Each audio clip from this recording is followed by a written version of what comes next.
everyone. So as the generative AI is booming, and then I feel like everyone should understand the fundamentals, basics, and then full deep dive knowledge into it. So I have compiled a series of videos on generative AI, fundamentals, basics, and few deep technical into it. So I hope this gives you better knowledge and understanding on generative AI. Let's start. Introduction to generative AI. Before deep diving into generative AI, I want to clear some misconception between generative AI and AI. A lot of people are saying generative AI and AI, artificial intelligence, are same. No, artificial intelligence is a bigger umbrella in that we have machine learning models, and then like not machine learning models, it's a machine learning, and then we have deep learning, and then we have generative AI. Generative AI is a subset of deep learning. Deep learning is a subset of machine learning, and machine learning is a subset of our branch of AI, artificial intelligence. So I hope I cleared some clutter. I'll give a basic information on AI. Like, see, AI is an intelligent system that simulates human knowledge. So that's just a holistic brief definition, I would say. But then machine learning is a branch of AI where system understands the data and then provide patterns on top of that data. And then we have uh, deep learning. In deep learning is it's a subset of machine learning model, and it is primarily working on the artificial neural network. And it is like there are different ways of it, like no regression models, super deep learning, supervised learning, unsupervised learning. So all the things are there as part of deep learning. Then it comes into generative AI. Generative AI is also a type of neural network which mainly focuses on generating a content. So, like how it generates a content, it doesn't generate automatically, right? You basically ask a question, and then for that question, it can be like the question we call it as a prompt.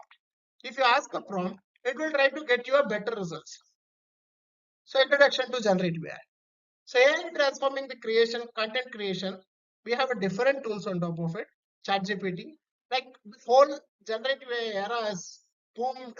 Unlike no when the ChatGPT came into a picture and then it started generating the beautiful content, and then like no that has been evolved, and then we have Gemini, it is from Google, Kimi is from Chinese organization, ChatGPT is from OpenAI. So there are different other tools as well. We can discuss it further.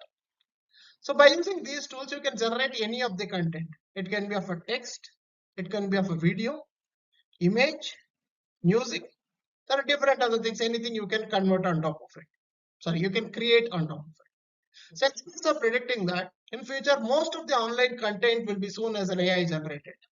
In fact, I have created my presentation using generative AI.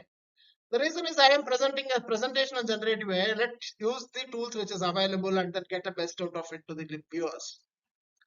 So generative AI refers to the AI system that generate the new content. Okay, based on your prompt, you can ask like no a ChatGPT or Gemini, create an image showing a person is running in a park. So it will help you to create a image on top of it. You can ask something like what is diabetes. It will give you the content on top of it. It is generating for the answer for your question. In general, what is going to happen if you learn something? Either you present it in an exam, or if someone asks you, so you present your knowledge. In the same way, you are asking a question to a model. Model is helping you to come to a better solution. So earlier, what we are doing, we are using search engines. We put your question through any of the search platform. It can be of a Google, Bing, any other thing, Yahoo, whatever it is. So when you are asking a question, like it's putting a prompt, then system will give you a sort of links, videos, and images. The different categories they classify it to. I don't want to go deeper in that. So then, as a person, we have to look at the responses, and then we have to open each one of it, and then we have to come to a common curated content. Now, generative AI is helping you to get this content very effectively and beautiful way. See, it is very precise. It will give you, like, let's say if you want to book a passport, right? You can ask how to book a passport in India. It will give you detailed, precise steps. Step one, what you need to do. Step two, what you need to do, and then so on and so forth. So that's the beauty of generative AI. What is generative AI? Let's understand the definition.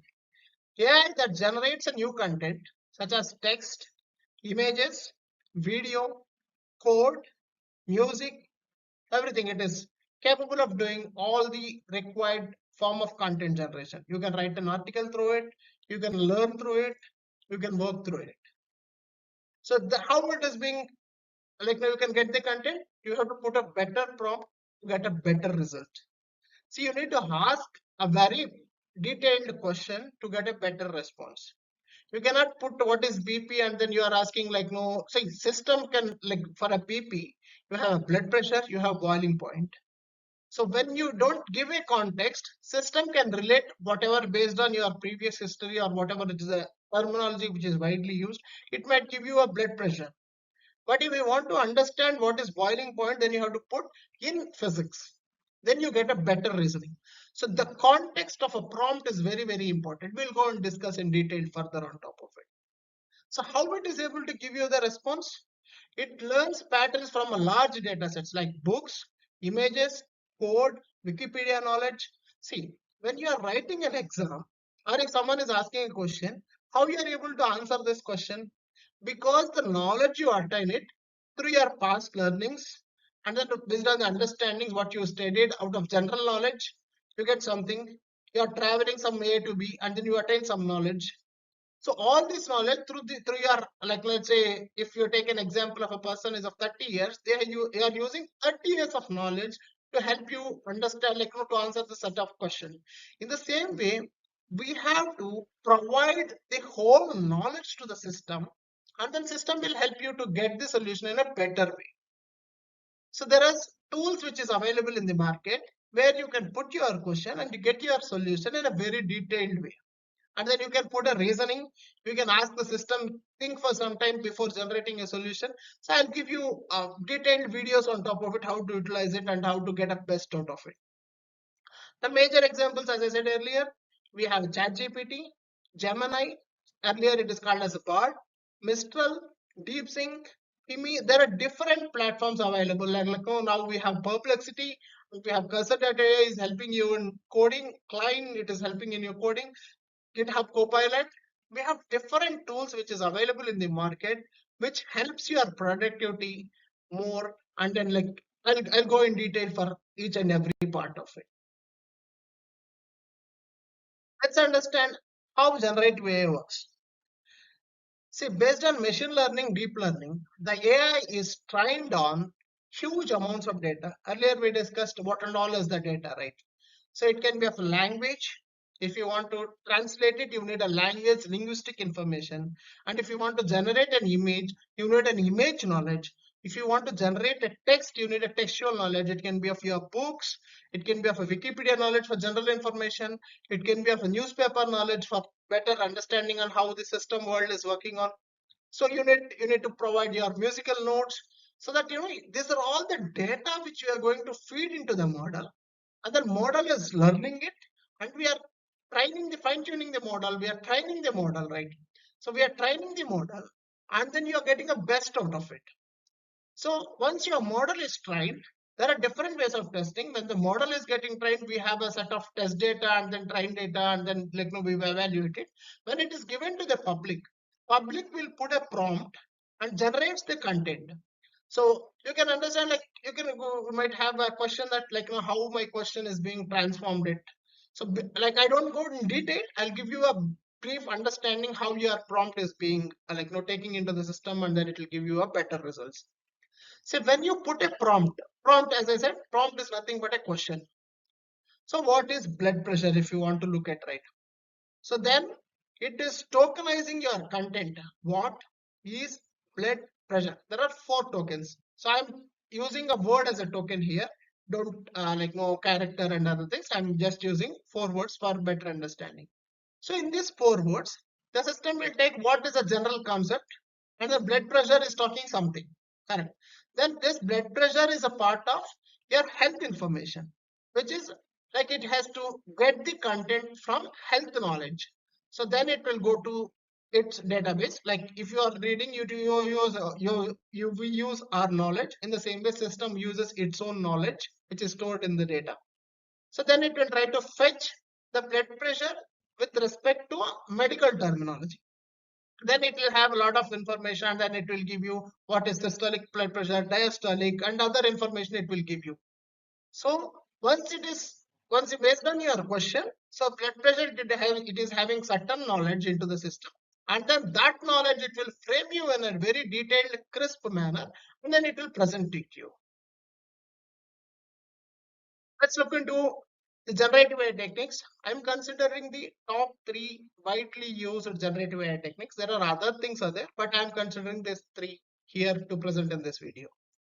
First, transformers. Second, GAN, generative adversarial networks. And third one is VAE, variational auto encoders. So transformers, like when the ChatGPT came into the picture, everyone like know how transformer architecture, encoder, decoder mechanism, different things and all. We'll go deep detail into it later, but I'll give a brief here. So in this transformer, the majorly the we use in content generation in terms of a text. So if you want to generate a text, code, or even multimodal generation, we can use transformers. And then GANs, if we want to generate an image, video, which is realistic, virtually created, then we use GAN here.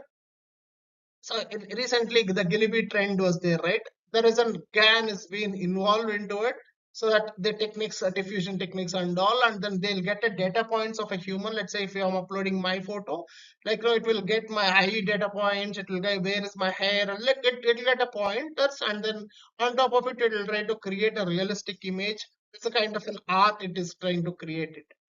So GAN is being used over there. Then VAE, variational autoencoders. So this is also used in image generation and then denoising, majorly for denoising. Let's say image is having some noise and if you want to remove it, and then like mostly travelers who face this challenge, like when you are trying to click a best picture, some other person is traveling or something is going to happen.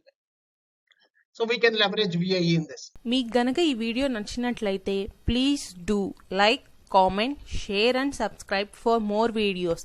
Bell icon press చేయడం మాత్రం మర్చిపోకండి for immediate notifications.